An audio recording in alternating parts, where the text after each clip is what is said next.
Hello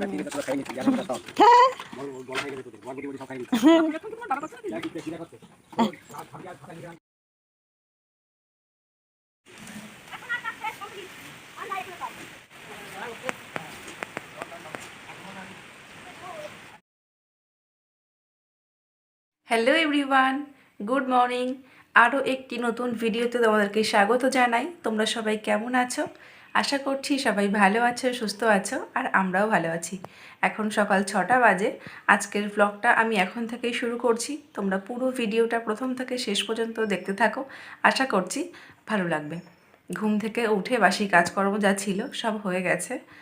এবার রুমে এলাম, ঘরটা ঝাড় দেবো, বিছানাটা গোছাবো, জামাকাপড়টা ছেড়ে চলে যাব রান্নাঘরে।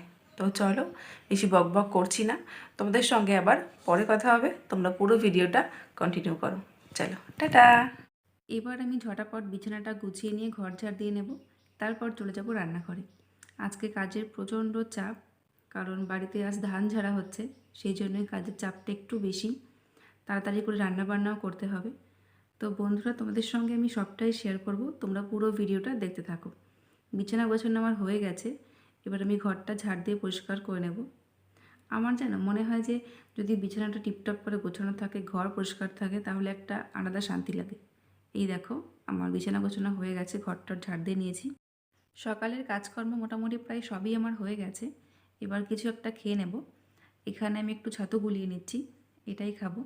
সকালবেলা যদি কিছু না খাই, সেরকম এনার্জি পাই না, কোনো কাজ করতে যেন আমার ইচ্ছাই করে না।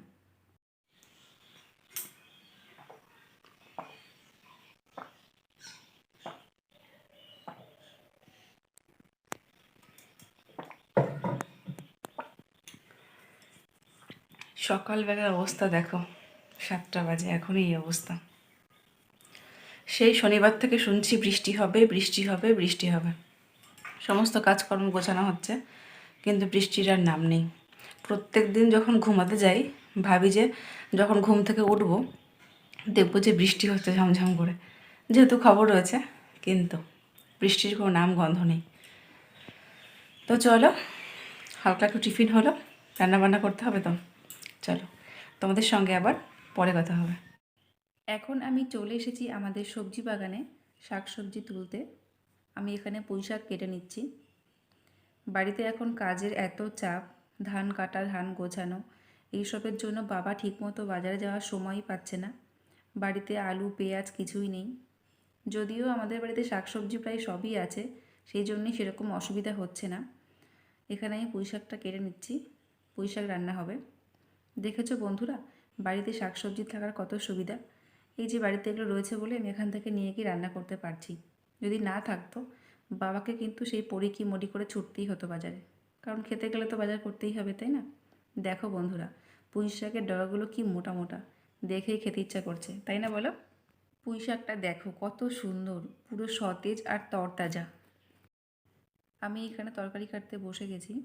তোমাদেরকে আগেই বললাম যে আজকে প্রচণ্ড কাজের চাপ, তাই মাও আর টাইম পায়নি শাকসবজিগুলো কেটে কুটে গুছিয়ে দেওয়ার, তাই জন্য আমি কেটে নিচ্ছি। এই দেখো, পুঁই শাকটা আমার কাটা হয়ে গেছে, বেগুনও কেটে নিয়েছি। তো চলো তাড়াতাড়ি রান্নাটা বসিয়ে দিই। পুঁই শাকটা আজকে রান্না করব চিংড়ি মাছ দিয়ে, সেই জন্যে মাছটাকে আমি সুন্দর করে ভেজে নিচ্ছি। এরপর তেলের মধ্যে ফোড়ন দিয়ে আমি শাকটাকেও দিয়ে দিয়েছি। তো বন্ধুরা চলো রান্নাটা শেষ করি, তারপর তোমাদের সঙ্গে শেয়ার করব কী কী রান্না হলো। এই হলো আজকের মেনু, একদমই সাধারণ, ডাল সিদ্ধ আর চিংড়ি মাছ দিয়ে পুঁই শাক দিয়ে তরকারি। তো এখন এই দিয়ে খাওয়া দাওয়া হোক, তারপর দেখা যাক পরে আবার কী রান্না হয়। এই দেখো বন্ধুরা, ধান ঝাড়া শুরু হয়ে গেছে। লোকজন তো একদম পাওয়াই যাচ্ছে না, অনেক কষ্টে 3জনকে পাওয়া গেছে, আর ওদের সঙ্গে বাবাও আছে। ধান এদিকে ঝাড়া হচ্ছে, আমি ঘরের মধ্যে ছিলাম, হঠাৎ দেখি আওয়াজ পাচ্ছি না। তো বাইরে এসে দেখি ধান ঝাড়া বন্ধ।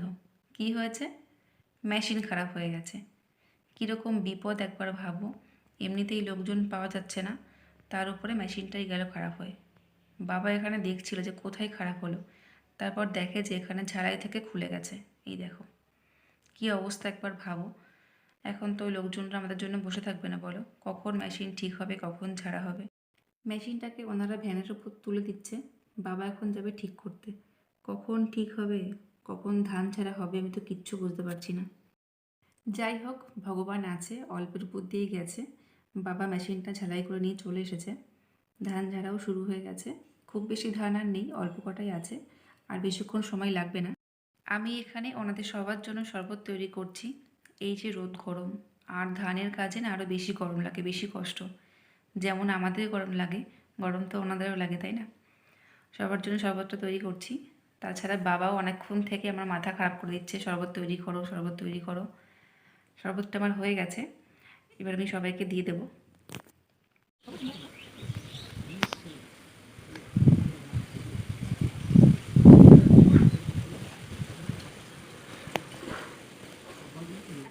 ওনারা একটুখানি বিশ্রাম করে আবার কাজে লেগে পড়েছে। এই দেখো, ধান প্রায় সব ঝাড়া হয়ে গেছে। যে কটা বাকি আছে সে কটা মেশিনের পাশে নিয়ে নিয়েছে। এই যে ধান ঝাড়া কমপ্লিট। এবার কাজ হচ্ছে ধানগুলোকে গোছাতে হবে। এর মধ্যে হুড়ো আছে, চলে পরিষ্কার করতে হবে, আর বিচুলিগুলো গোছাতে হবে, তাহলে মোটামুটি কমপ্লিট। এদিকে ধানগুলো পরিষ্কার করার জন্য গাড়িও চলে এসেছে। এখন আর কেউ হাতে হুড়ো নাড়া পরিষ্কার করে না, খুব খাটনি হয়ে যায়। এই মেশিন হয়ে কত সুবিধা হচ্ছে, তাই না? সময়ও কম লাগছে, আবার খাটনিও হচ্ছে না। খুব তাড়াতাড়ি ধানগুলো পরিষ্কার করা হয়ে গেল। এদিকে বাবাও বিচুলিগুলোকে গুছিয়ে নিচ্ছে। আপাতত একটা জায়গাতে রেখে ঢাকা দিয়ে রাখা হবে, যেহেতু বৃষ্টির খবর রয়েছে। তারপরে সময় সুযোগ পেলে, লোকজন পাওয়া গেলে পারে ঠিকঠাক করে গুছিয়ে গাদা দিয়ে রাখা হবে। দুপুরবেলা স্নান খাওয়া দাওয়া করে আমি চলে এসেছি ঘরে। এখানে আমি ফর্দ লিখতে বসে গেছি। বাবাই আমাকে বলল যে ধানের কাজের জন্য বেশ কয়েকদিন বাজারে যাওয়া হয় না, কিছুই নেই বাড়িতে সেই রকম। তো একটা কাগজের মধ্যে আমাকে সব কিছু গুছিয়ে লিখে দাও, আমি সব কিছু নিয়ে আসবো। আর আমাকে যখন একবার বলে যে একটা ফর্দ লিখে দাও, তখন তো আমি চান্স পেয়ে যাই, A to Z সব লিখে দিই, সেই মজা। তো আমি এখানে ফর্দ লিখতে বসে গেছি। আলু, পেঁয়াজ, গ্রসারি কিছুই নেই। বললাম না, বেশ কয়েকদিন বাজার করা হয় না। অন্য সময় মনে হয় যে এটা আনতে হবে, ওটা আনতে হবে, কিন্তু যখন খাতা পেন নিয়ে বসি তখন খুঁজে পাই না যে কী লিখবো কী লিখবো। যখন চলে যাই বাজারে তখন আবার মনে হয় যে ইস, এটা তো লেখা হলো না। এই হচ্ছে সমস্যা। এই দেখো, লিখতে বসে আমি খুঁজে পাচ্ছি না যে কী কী আনতে হবে বা কী কী লিখবো। ফর্দ লেখা আমার হয়ে গেছে, এবার এটাকে ধরিয়ে দেব বাবার হাতে। বাইরে এসে দেখি সেই মেঘ করেছে।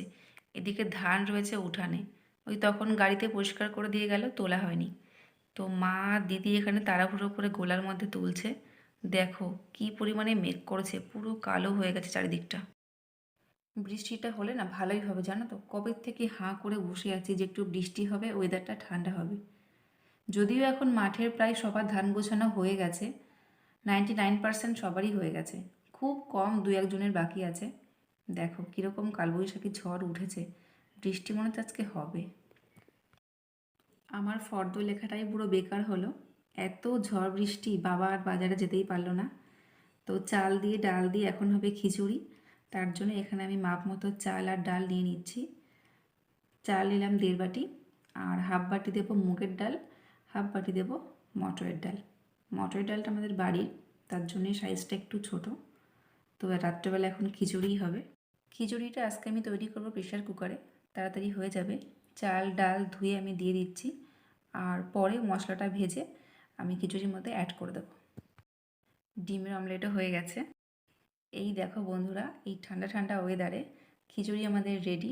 সাথে রয়েছে বেগুন ভাজা, আর রয়েছে গরম গরম ডিম ভাজা। আজকের ডিনার পুরো জমজমাট। বন্ধুরা, এত সুন্দর লোভনীয় খাবার দেখে আমি কিন্তু আর অপেক্ষা করতে পারছি না। তো চলো খাওয়া দাওয়াটা করে নিই। আজকের ভিডিওটা তাহলে এই পর্যন্তই। ভিডিওটা কেমন লাগলো অবশ্যই কমেন্টে জানিও। তোমাদের সঙ্গে দেখা হবে নতুন কোনো ভিডিও নিয়ে। ততক্ষণে তোমরা সবাই ভালো থেকো, সুস্থ থেকো, আর সাবধানে থেকো। আর হ্যাঁ, আমার ভিডিও যদি তোমাদের ভালো লাগে প্লিজ আমার চ্যানেলটি সাবস্ক্রাইব করে দিও এবং পাশে থাকা বেল আইকনটি প্রেস করে অল নোটিফিকেশান অন করে নিও।